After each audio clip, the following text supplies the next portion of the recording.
con Mario Weinfeld. Vamos a estar un poco analizando lo que ha ocurrido en los últimos días, las elecciones presidenciales, el juicio, la condena ayer a los criminales de la ESMA y finalmente se cumple en el día de hoy un año del fallecimiento de Néstor Kirchner. Mario, muchísimas gracias por venir. ¿Cómo anda, maestro? Te escuchamos atentamente. Se me ocurrió, digo, es difícil hablar de esto, es difícil hablar con originalidad o decir algo novedoso. Todos sabemos de qué hablamos, todos sabemos lo que significa la ESMA, todos tenemos alguna idea, algún valor de lo que significa el año de ausencia de Néstor Kirchner. En una semana en la que un poco la casualidad aunó el aniversario de la muerte de Kirchner con la sentencia histórica, la tremenda sentencia que se dictó en el juicio de la ESMA, por ahí me pareció razonable volver a poner la mirada como si fuera una cámara en el enorme también momento en que Néstor Kirchner, el 24 de marzo del 2004, abrió la ESMA y organizó o presidió un acto formidable en el cual, entre otras cosas, pronunció un discurso en el que dijo que pedía perdón por el Estado, en nombre del Estado argentino, que pedía perdón por los crímenes, el terrorismo de Estado en nombre del Estado argentino, que le cambió la cara a la ESMA, entraron los sobrevivientes, entraron las víctimas, entraron los organismos de derechos humanos, y desde entonces hasta hoy, al año del fallecimiento de Néstor Kirchner, unas horas antes se dictó un fallo en el cual fueron condenados muchos, no todos, muchos de los criminales más conocidos, por otra parte, que actuaron en ese terrible centro de exterminio. Y entonces uno piensa, digo, recorriendo la película, ¿qué es lo que piensa uno? Que Kirchner en ese momento pronunció unas palabras importantísimas que algunos le criticaron porque se arrogaba, digamos, el lugar del Estado argentino. A unos años vista, el Estado argentino no es que ha pedido disculpas, pero ha reparado en buena medida y en todo caso ha resuelto en términos legales, en los tribunales, con la ley en la mano, con todo el derecho de defensa de los criminales y represores, que son acusados y ciudadanos inocentes, hasta que se pruebe lo contrario. El Estado argentino, en este momento hay 262 represores condenados en la Argentina. Es una cifra que parece chica, tal vez en relación a los miembros de las Fuerzas Armadas o los responsables civiles que participan, pero es una cifra altísima en términos internacionales, es una cifra comparativamente muy, muy alta en términos internacionales, que marca un ejemplo que, como se señaló por ahí, en Uruguay recién ahora se empieza a seguir y que en otros países también se está tomando. En ese acto se subió al palco y habló Juan Cabandier, que en ese momento era el nieto recuperado más reciente, que hoy es un militante político, es un legislador nombrado por la ciudad y que representaba algo que también señaló a la pasada Tati, que me gusta señalar, que es las madres y las abuelas jamás, una sola vez habían entrado, por decirme cómo que jamás, una sola vez habían entrado a la Casa Rosada desde la Revolución Democrática, fue en el efímero gobierno de Adolfo Rodríguez Sá.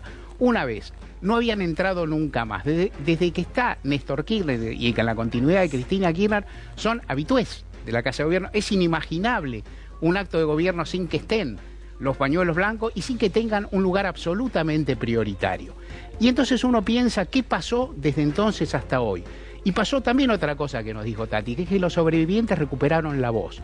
Los sobrevivientes que habían sido torturados, castigados, humillados y silenciados, y que habían prestado testimonio, en muchos casos en juicio a las juntas, y que habían quedado, digamos, colgado el pincel, porque todo lo que habían dicho había perdido valor, recuperaron la voz. Pudieron expresarse. El relato del terrorismo de Estado fue cobrando un Estado público.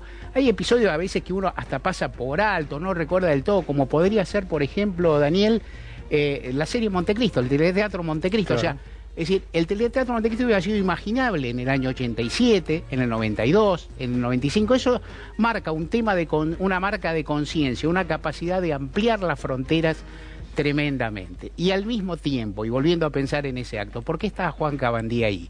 Algo que también siempre hay que decir.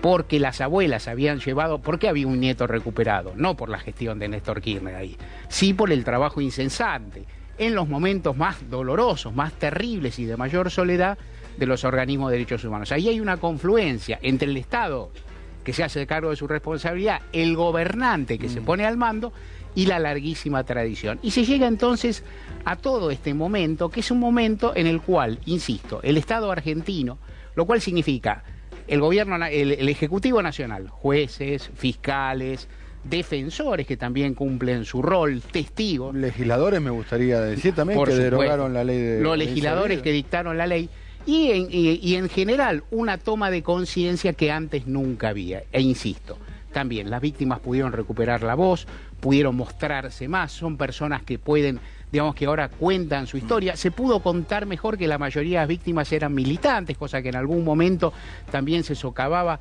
y se sojuzgaba. Y hay otro detalle que por ahí... Se pudo derribar la teoría de los dos demonios, ¿no? También. Parece que estás queriendo... También, totalmente. Y hay otra cosa que me gustaría contar que pasó un cachito después y que a veces, viste, cuando uno mira, cuando la película ocurre, uno va viendo los episodios y a veces no lo conecta. Miremos para atrás. Hay un episodio que me gustaría connotar de nuevo a partir de lo que pasó años después. Poco más de una semana después de ese 24 de marzo del 2004, Juan Carlos Bloomberg llenó la plaza del Congreso con una movilización. Esa capacidad de convocatoria de Juan Carlos Bloomberg y esa movilización obedecían a causas muy contingentes y en muchos sentidos positivas o valorables.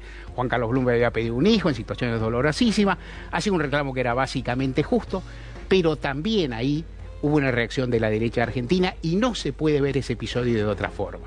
Es decir, cuando Néstor Kirchner entró en la ESMA, hubo una capacidad, casi diría social, de la derecha argentina de comprender que ahí había un rival, un adversario o un enemigo, cada uno dirá, vaya a saber. No estoy diciendo para nada que todas las personas que estaban en esa plaza eran fachos que querían oponerse a la memoria de verdad y justicia. No estoy diciendo esto, estoy diciendo que entre comunicadores, legisladores y mucha gente que fue, y ciertamente aliados a la Fuerza Armada, entendieron que ahí había que ponerle un coto. No se pudo hacer.